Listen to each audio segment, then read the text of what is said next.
Halo, salam Molisi Dojong. Kali ini saya akan berbicara mengenai baterai pada umumnya, yang kalian nanti bisa lihat harga-harga yang sudah saya siapkan seperti ini di link kita. Oke. Sekarang ini saya di Molisindo Semarang, John. Oke. Baterai adalah sebuah sel listrik di mana di dalamnya berlangsung proses elektrokimia yang reversibel, rekan-rekan. Yang dimaksud dengan reversibel adalah di dalam baterai berlangsung proses pengubahan kimia menjadi tenaga listrik. Misal proses pengosongan atau discharger. Dan sebaliknya dari tenaga listrik menjadi tenaga kimia, misalnya proses pengisian atau charger. Nah, baterai itu berdasarkan pada prosesnya yang terjadi itu dibagi menjadi dua macam, rekan-rekan. Satu, primary baterai, artinya baterai yang hanya dipakai sekali, setelah habis buang. Kemudian yang kedua itu secondary baterai, jadi baterai yang bisa dipakai berulang-ulang dan dicas berulang-ulang. Nah, baterai secondary inilah yang akan saya bicarakan, rekan-rekan. Dan banyak sekali macam baterai, tapi saya hanya akan membicarakan masalah baterai li-ion dan li-polimer seperti ini, rekan-rekan. Oke.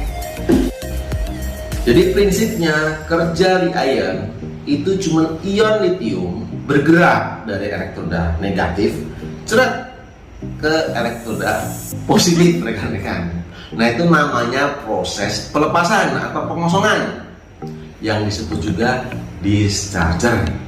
Sebaliknya, dan kembali pada saat diisi ulang atau proses pengisian atau charger, rekan-rekan. Baterai litium itu memakai senyawa litium interkalasi sebagai bahan elektrodanya tanpa efek memori dan mengalami kehilangan isi yang lambat saat tidak digunakan. Itu, rekan-rekan, untuk bagian dari li-ion. Sedangkan yang dimaksud dengan baterai li-polimer itu hampir sama dengan baterai li-ion. Akan tetapi baterai li-polimer tidak menggunakan cairan sebagai elektrolit, melainkan menggunakan elektrolit polimer kering yang berbentuk seperti lapisan plastik film, jadi tipis sekali dan jadilah seperti ini, rekan-rekan. Gitu. Lapisan film ini disusun berlapis-lapis di antara kanoda dan anoda yang mengakibatkan pertukaran ion. Dengan metode itu, maka baterai polimer ini dapat dibuat dalam berbagai bentuk, misalnya seperti ini, sangat tipis. Dan perlu diketahui lagi, rekan-rekan, kapas penyimpanan energi li-polimer itu lebih tinggi 20% daripada li-ion.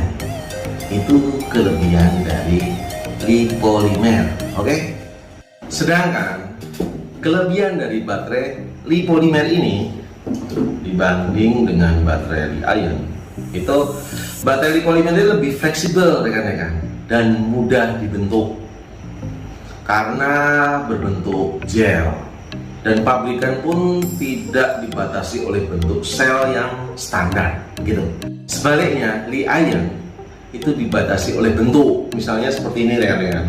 Ini bentuk dari 18650, mungkin juga 28650, ada juga yang bentuk 21700 seperti itu. Dan li-polimer ini fleksibilitasnya, bentuknya itu lebih tipis dan bobotnya lebih ringan daripada li-ion. Begitu, rekan-rekan. Oke, John.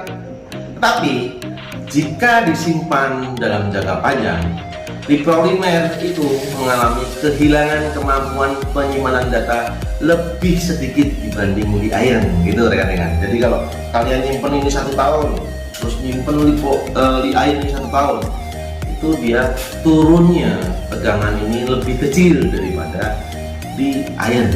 Itu sebagai gambarannya. Oke, sebagai gambarannya, kalau li-ion disimpan 1 tahun seperti ini, sekalipun tidak digunakan sama sekali, dia akan tetap mengalami penurunan. Ya, mengalami penurunan. Polimer juga mengalami penurunan, tapi penurunannya dari polimer dan ion ini lebih besar penurunan di ion. Begitu John. Tapi disarankan rekan-rekan ya, disarankan apabila rekan-rekan tidak menggunakan baterai ini dalam jangka panjang, itu sebaiknya dicas sampai kapasitas minimal 40% atau sebaiknya di-fullkan saja. Oke, di-fullkan saja. Kemudian baterai polimer ini lebih ringan daripada baterai ion. Oke, kalian bisa bayangkan ini kapasitasnya sama rekan-rekan. Kapasitasnya sama, 48 volt 10 ampere. Ini juga 48 volt 10 ampere. Kapasitasnya sama. Tapi kalian lihat perbedaan hampir separuhnya rekan-rekan. Dan ini bisa dibentuk, dimasukkan dalam frame sepeda atau dimasukkan kemana aja, kapasitasnya lebih besar daripada ion. Cuman kelemahannya dibanding ion antara polimer dan ion itu, polimer ini lebih mahal 10%. Begitu rekan-rekan. Dan saat ini Molisindo sudah membuat daftar harga dari baterai polimer dan baterai ion. Oke, kalian bisa lihat di link di bawah ini di Tokopedia kita atau di Bukalapak kita. Begitu John. Jika kalian kepo itu apa ya? Kepo itu ingin tahu gitu rekan-rekan. Nah, bisa lihat daftar harga di sini nih. Ini untuk polimer rekan-rekan yang 5 ampere. Oke. Kemudian ini yang polimer rekan-rekan yang kapasitasnya satu sel 4,3 ampere. Dan yang terakhir ini itu baterai ion dari Molisindo. Maaf rekan-rekan, karena harga dari Cina naik secara menyedihkan, lah kita harus menaikkan juga.